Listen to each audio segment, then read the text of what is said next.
هر جایی تو هر بازاری می‌خوای وارد بشی، هر کاری می‌خوای شما انجام بدی، بالاخره حواست باشه طرف کی.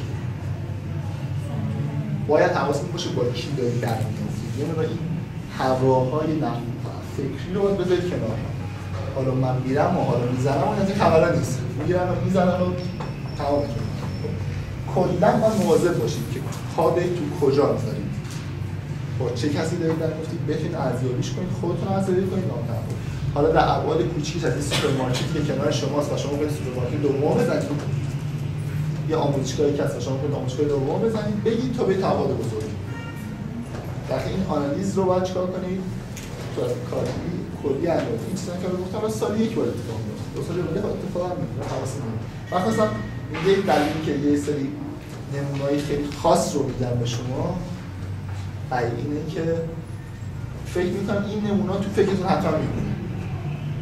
این حالت خاص رو تو ذهن آدم می‌مونه. بعدها یه جایی میتونه یادتون بهتره یاد میگیره. بهتر یادش میمونه. بهتر یاد میشه. حالت خاص همیشه اینطوریه. واسه همین حالت بزرگنمایی نکردم. این حالت خاص رو میگم. تاش. یکی شد چی؟ بنویسیم که پاسید برید رقبای خطرناک به داخل هانتس خیلی اصلا حواستون به این چی باشه؟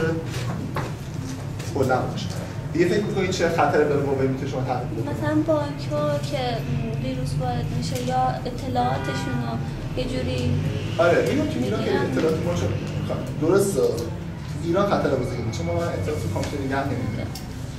اگه یه پشتوانه مالی نداشته باشیم فقط تکیه‌مون بر همون وام و نمیدونم استفاده از سرمایه‌داران دیگه باشه یه دفعه بخوایم یه کاری رو ابتدا شروع کنیم با این طرز تفکر خب هم اول برشه. بده دو سه تا مورد من سریع بگم چون وقت کم داریم دیگه درسته. چون وقت کم داریم من دو سه تا مورد سریع خدمتتون بگم. بفهمش. یکیش بحث ریسک منابع انسانی. یعنی اینکه نیروی انسانی شما امکان داره هر آن ترک بکنه شما رو. یا کارش رو رفت سریع انجام نده. یه چیزی که خیلی تو ایران روتینه. وزن قوانین ما خیلی دست باز نیستش وقتی جلوشو بگیریم. به عنوان مثال عرض میکنم که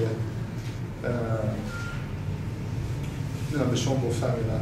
مثلا ما یه پروژه‌ای تو وزارت ارشاد داشتیم به شما گفتم؟ نه.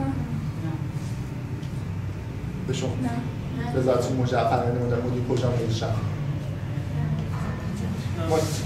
مثلا ما یه پروژه تو وزارت ارشاد داشتیم اتوماسیون فرآیند مجوز نقش که حقوقی که بررسی کنن مجوز بدن این اتوماسیونی مسئله که مدیر پروژه ما وسیلش خودش رفت باید دیگه کار کنم شما فرض کنید ما قرارداد بستیم چک دادیم جریمه داره تعهد داره مدیرشون پروژهشون یه حکمش میده چیکار کنیم بعد یه بانک هم یه مشکل هم سیستم گذاشته بود که یک ماه بعد باششون بده حالا اون یه جوری حل کردیم یکی دیگه بچه‌ها خرجی بود جورش کشیدن یک ماه بعد یهو سیستم خوابید بعد فهمیدیم یه کد اضافه نوشته که یک ماه بعد توی یک زمان خاصی فعال بشه یهو سیستم بخواد همون آبیاره که گذاشت رفت طرح آبیاری رو نه مثل اون درسته؟ یا مثلا شما فرض بفرمایید که یه نفر میایید آموزش میدید یک ماه دو ماه سه باشون کار میکنه یه حقوق هم بر بالا حالا خود آموزش دادی داشتن بخوره این هم نمیکنه نمیصرفه خب اون اومده از یک کلاس رایگان چند ماه استفاده کرده یه جایی بالاتر با حقوق بالاتر این به مشتری و آگاهی خود رو بستگی داره چجوری با هر کسی برخورد کنید حرف شما سطحیه کاملا سطحیه ولی باز هم اتفاق میفته یکی از راهاش کلا حواستون باشه کلا دست بالا دست کلا ذخیره داشته باشید یعنی مثلا مطمئنا باید مدرسه همیشه